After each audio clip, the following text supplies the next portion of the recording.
Hello everyone, in this video I will show you how to use one-handed mode in Samsung Galaxy S24 Ultra. So before starting the video, don't forget to subscribe the channel and also press the bell icon. So first of all, open settings.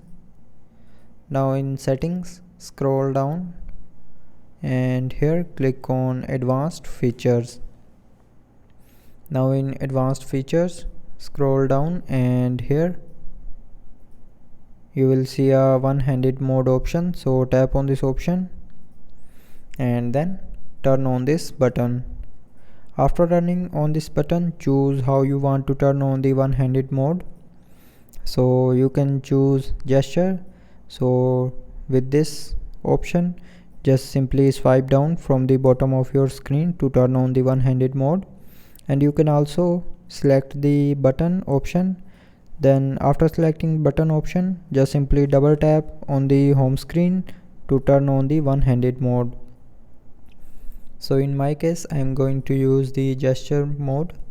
So to turn on the one-handed mode, just simply swipe down and now you can see the one-handed mode is enabled. Now you can increase or decrease its size. You can also change its position.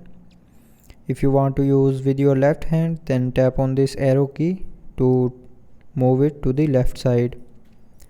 Now you can also move it to the right side. And that's how you can use the one-handed mode in Samsung Galaxy S24 Ultra. So to exit, again swipe down from the bottom of your home screen. So I hope you liked the video. Thanks for watching.